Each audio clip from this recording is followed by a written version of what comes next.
the U.S.-Japan alliance to secure stability in East Asia. Welcome to VOA Asia Weekly. I'm Chris Casquejo in Washington.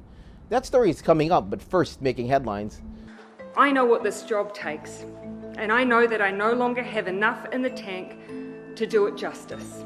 New Zealand's Prime Minister Jacinda Ardern unexpectedly announced her resignation Thursday, citing burnout. Ardern, who came to power 5 years ago as the world's youngest female head of government, successfully managed several major crises with her decisive and empathetic leadership style. Her last day is February 7th. Vietnam's President Nguyen Xuan Phuc has resigned after the ruling Communist Party found him responsible for violations and wrongdoing of numerous senior officials under him. Earlier this month, 2 vice prime ministers were sacked as party secretary Nguyen Phu Trong consolidates his power with a sweeping anti-corruption campaign. Vietnam has no supreme ruler and is officially led by 4 pillars: the party secretary, the president, the prime minister, and the chair of the parliament. China's economic growth in 2022 slumped to one of its worst years in nearly half a century, as the fourth quarter was hit hard by stringent COVID curbs and a chaotic reopening. The country's Statistics Bureau said on Tuesday that GDP expanded 3% in 2022, the worst showing since 1976, the final year of the decade-long cultural revolution that wrecked the economy. For the first time in decades, China has fewer people than it did at the start of last year, according to official figures released on Tuesday. The National Bureau of Statistics reported that the country had 850,000 fewer people at the end of 2022 than the previous year.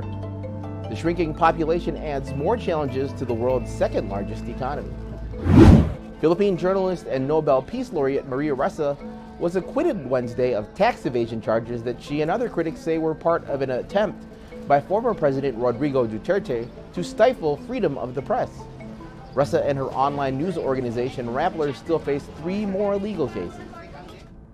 U.S. President Joe Biden commended Japanese Prime Minister Fumio Kishida for boosting Japan's military spending and drastically changing its defense posture, citing threats from China, North Korea, and Russia as reasons the 2 allies decided to ramp up their collective security.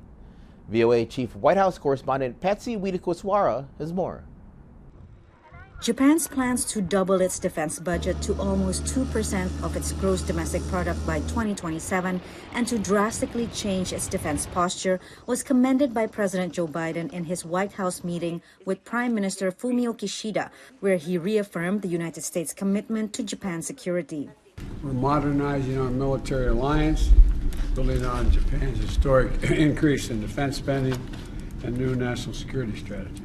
This includes a reorganization of a unit of U.S. Marines based in Okinawa and Tokyo's plans to purchase hundreds of U.S.-built Tomahawk cruise missiles. Kishida said Japan's military reinforcement will include counter-strike capabilities, a significant shift from its previous defense posture. Japan and the United States are currently facing the most challenging and complex security environment in recent history. The deepening U.S.-Japan security alliance indicates the 2 allies are taking more seriously the possibility of war in the Indo-Pacific in the event of a Chinese attack on Taiwan or a North Korean nuclear strike.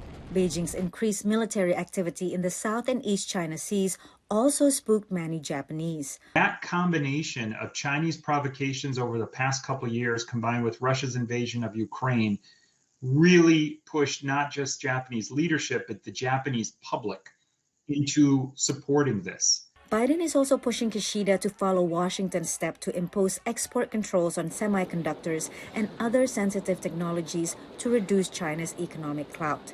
A Chinese Foreign Ministry spokesperson said that Beijing will pay close attention and safeguard its own interests. Patsy Widakuswara, VOA News at the White House. Visit voanews.com for the most up-to-date stories. You're watching VOA Asia Weekly.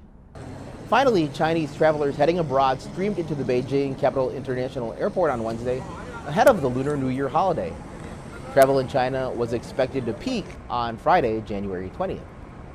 Thanks for watching VOA Asia Weekly. I'm Chris Casquejo. Until next week.